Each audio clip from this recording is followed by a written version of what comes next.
Kalau misalkan Anda sering endorse artis, selebritis, selebgram, influencer di Instagram, tonton video ini sampai beres.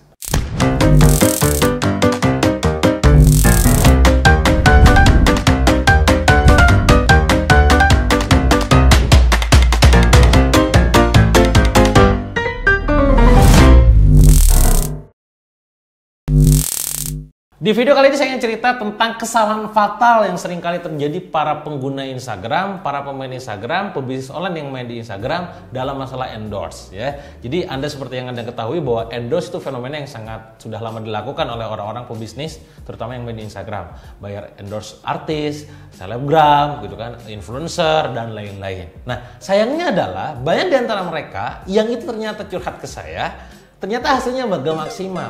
Bahkan gak cuma sekedar endorse. Kalau endorse mah sekali bayar beres, bener gak? Ada yang sampai nyampe rekrut ataupun nge-hire brand ambassador. Dia udah keluar ratusan juta terus curhat, Kang, gak ngefek katanya.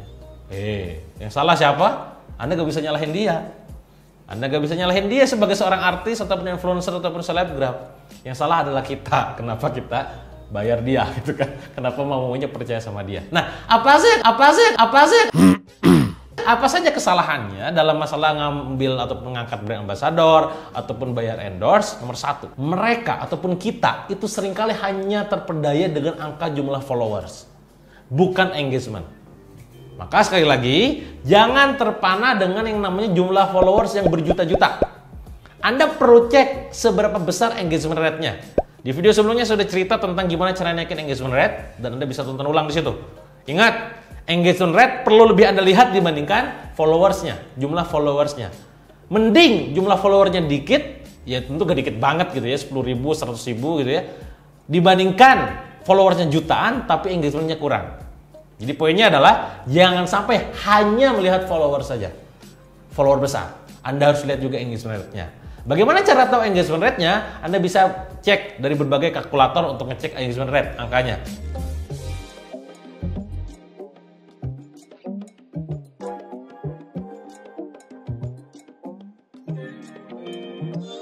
Ya, dari mulai Anda pun bisa ngelihat juga dari yang namanya interaksi mereka, si artis tersebut, si endorser tersebut gitu ya. Cek komennya berapa banyak, cek like-nya berapa banyak.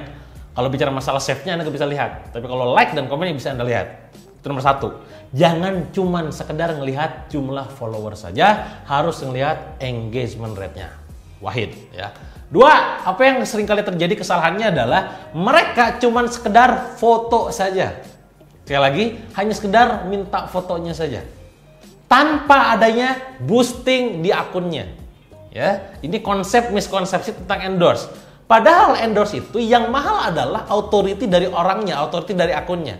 Ketika dia ngepost di handphonenya, di akunnya, itu yang mahal. Bukan tentang, misalkan Anda ketemu saya, tiba-tiba Anda misalkan bawa produk Anda, Kang Dewa endorse ya, misalkan foto cetrek. Tapi foto ini diupload di akun Anda, itu bukan endorse. Ya, endorse itu adalah ketika Kang endorse ya, misalkan foto cetrek saya ngupload, itu endorse. Ya, jadi jangan sampai salah kaprah. Kalau foto ya foto doang aja. Ya, percuma ya kalau foto, misalkan saya foto dengan Anda atau orang lain foto dengan Anda si artis itu, tapi uploadnya di akun Anda doang. Yang nonton akun followers Anda doang kan? Paham? Itu kesalahan nomor 2. Cuman foto doang, nggak ngepost. Yang ketiga, yang kesalahan seringkali terjadi para pemain Instagram, para pebisnis online yang main Instagram adalah mereka tidak mengecek niche dari si influencernya. Ya, misalkan saya adalah orang yang expert dalam dunia bisnis, katakanlah, ya, tiba-tiba ada orang yang mau ngendorse-nya adalah ngendorse dari segi misalkan makanan, ya nggak cocok. Follower saya itu minatnya sama bisnis. Maka kalau Anda mengendorse ke saya, berarti adalah berhubungan dengan bisnis. Misalkan apa? Jualan buku bisnis, jualan aplikasi bisnis, tools bisnis, peluang usaha, dan segala macamnya. Itu yang masuk. Dan follower saya bakal gercep di situ. Ya walaupun saya nggak buka endorse ya. Ya itu poinnya. Kalau misalkan ada artis yang dia tuh mainnya adalah di niche kuliner, ya endorse-nya di kuliner.